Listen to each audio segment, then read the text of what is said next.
Scott and Tessa, you got your title back. What does that mean to you? It's a great feeling for us. It's really been a fun year for Tessa and I.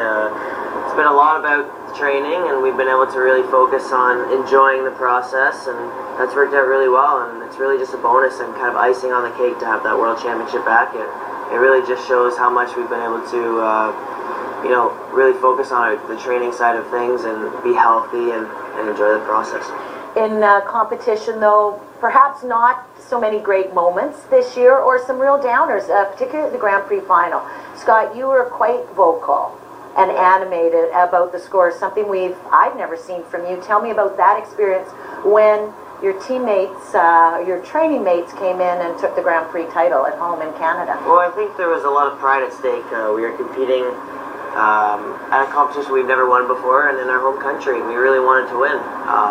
Unfortunately, I think that kind of got the better of me, and I was really focusing on the marks and the judges, and we kind of were able to reflect on that in December and going into the new year and into January, February, and March, and just think really about our skating. And luckily we were able to have the Grand Prix and not let it affect us at Worlds, because it really helped us going into our bubble, as we like to say, and just really focusing on what our job is and not worrying so much about the marks, and if 11 people at the end of the day are going to tell us if we've done a good job or not. So that was really helpful. With Meryl and Charlie, when you went back after the Grand Prix final and as the tension was building, what is it like, and how do you guys handle it?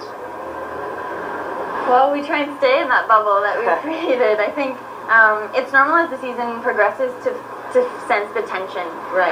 You can walk into our rink, and as the season moves forward, you can feel it. You can feel it, and it's exciting. I think as competitors, we thrive on that, and we enjoy that. I think that prepares us even more for our competitions, and coming in, we know exactly what to expect with Meryl and Charlie. It's great. I think it motivates us. It's encouraging, and it keeps us on our toes. That's for sure. It's so funny with Charlie, because I feel like when we're in the hardest times, our friendship really thrives, and it's almost like we see it as a challenge that everybody else thinks that we should be, fighting is when we probably get along the best. And so when you talk about then you having to go into your bubble to be able to compete, what is that like, and what is the focus like? So take me to the World Championships here. You're stepping on the ice. When do you create that bubble, and what are you thinking, and how are you relating? I think for us it starts even before we head to the arena, just the walk over to the rink. We always say we put our blinders on and we're in our bubble right away, so we're not really taking in any of our surroundings and just staying focused on our task at hand, but trying to keep it light within that, keeping that kind of humor and that relaxed energy between the two of us. But really, I mean, there's not much else I see other than Scott when we get into that zone, and it's a comfortable place to be. I think that's where we've learned to perform the best. And when you step on the ice and they call your name, there's always a connection between you. Who's relaxing who's making who laugh, who's giving instructions? It depends on the day. It's funny when we go to compete, it's always different. There's some days when I feel like I'm in complete control and I need to calm Tessa down, but it's not very often. It seems like the latter part of our career, Tessa's really calming me down. Help me understand your relationship here. Best friends, brother, sister?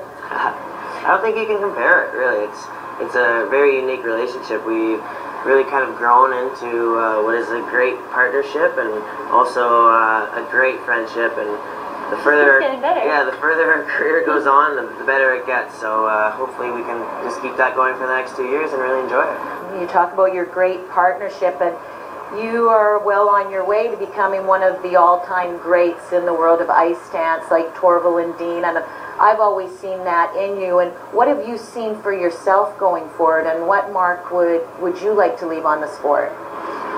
Well, coming off of this successful season, I think what's great is that it really sets us up for the next 2 years, and we can move forward knowing that everything is in place for us to train well, and everything is in place for us to perform at our best. And hopefully our coaches have a vision of where they see our program specifically going. We have a bit of an idea, but I always say at the end of the day, I'd rather people say that we are nice people instead of great skaters. What has this program meant to you? And tell me how you're going to feel about saying goodbye to it.